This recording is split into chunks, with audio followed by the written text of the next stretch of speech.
राधे राधे दोस्तों, कैसे हैं आप सब। दोस्तों आज हम लोग बात करने वाले हैं कि किस तरीके से सीनियर सिटीजन का जो कंसेशन होता था, वो जो डिस्काउंट मिलता था फेयर के ऊपर, उससे रेलवेज़ ने 8,913 करोड़ रुपए की जो है कमाई करी है। दोस्तों एक खबर जो है छपी है दैनिक जागरण के अंदर, और वहाँ से हमको जो है इस खबर के बारे में पता चला है।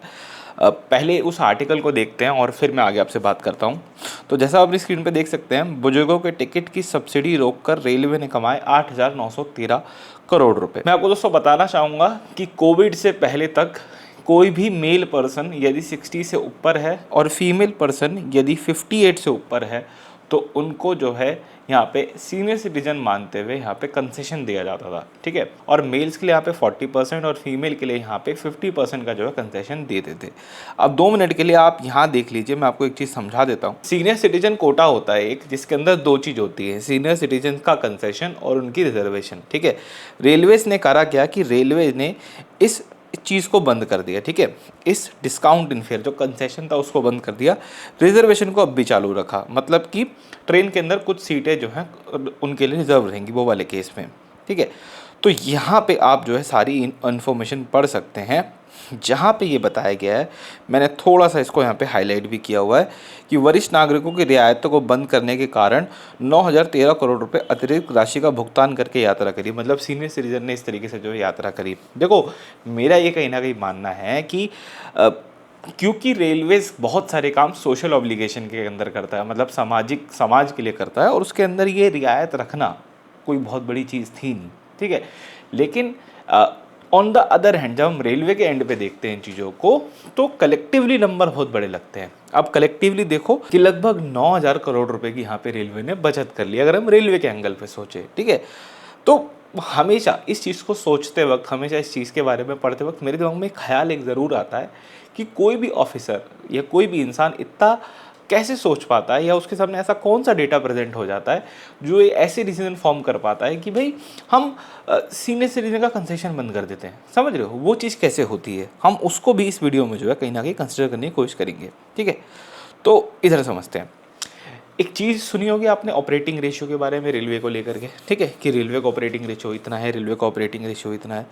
तो रेलवे का जो ऑपरेटिंग रेशियो है वो साल दर साल ऊपर नीचे होता है, और 92 से लेकर 98% के बीच में जो है वेरी करता है, कि इतने के बीच में चलता है। ठीक है, रेलवे सेक्टर के अंदर आइडियल माना गया है कि अगर 80 से नीचे है तो बहुत अच्छा है। ठीक है, 80 से नीचे है तो बहुत अच्छा है, और 75 तक भी अगर ये चल रहा है तो भी ये ठीक है, ऐसा माना गया है रेलवे सेक्टर के लिए। ठीक है, अब इसमें आगे बढ़ने से पहले एक चीज़ और समझ लो छोटी सी। खर्चे 2 तरीके के होते हैं। सबसे पहला होता है रेवेन्यू नेचर का खर्चा, ठीक है, जिसको आप ऑपरेटिंग एक्सपेंसेस भी बोलते हो, ये वाले, और एक होते हैं कैपिटल एक्सपेंसेस। ठीक है, अब रेलवेज को अपने लोको पायलट की सैलरी देनी है, बिजली का बिल पे करना है, रेंट देना है, कोई भी और काम है, वो सारे उसके ऑपरेटिंग खर्चे हैं। जो कि रोज़मर्रा में लगने वाला पैसा है वो ऑपरेटिंग नेचर का खर्चा होता है।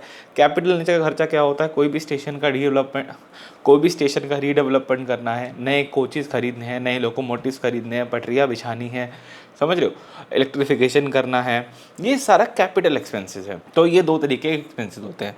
अब हमने जब यहाँ बात करी थी ऑपरेटिंग रेशियो को लेकर के कि ऑपरेटिंग रेशियो 92% से लेके 98% के बीच में वेरी करता है, इसका एक्चुअल मतलब क्या है, इस चीज़ को समझते हैं। देखो अगर मैं ये बात बोल रहा हूँ ना कि किसी कंपनी की ऑपरेटिंग रेशियो 92% है, इसका मतलब ये है कि अगर वो कंपनी सेल्स कर रही है मान लो 100 रुपये की, तो उसमें से 92 उसका खर्चा है, तो उसके पास सिर्फ 8 रुपये बच रहे हैं।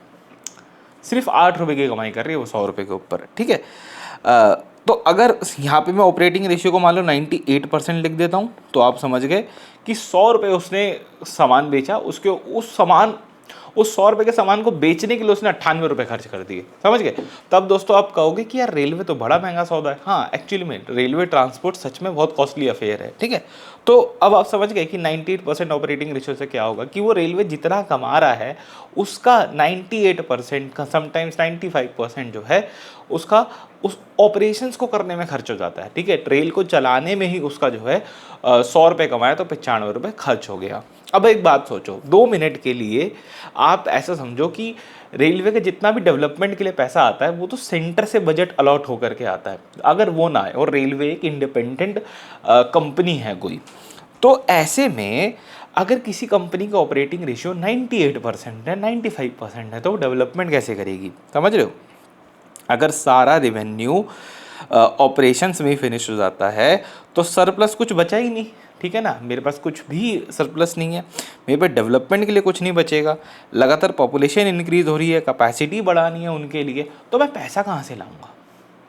आप समझ रहे हो कि वो ऑफिसर किस तरीके से जो है एक वो फॉर्म कर पाता है जब उसके सामने डेटा प्रेजेंट करा जाता है कि भाई ये हमारे खर्चे हैं, इसको हमें जो है रोकना चाहिए। देखो ये सारी बातें करके मैं कोई जस्टिफाई नहीं कर रहा है रेलवे को, उसने गलत किया सही किया, वो मैं नहीं बोल रहा, ठीक है। मैं बस आपके सामने चीज़ें रखने की कोशिश कर रहा हूँ with my research and all कि हाँ ऐसे सिचुएशन फॉर्म होती है। मैं 100% एक बात बोलता हूँ कि रेलवे को इस चीज़ को रिस्टोर करना चाहिए।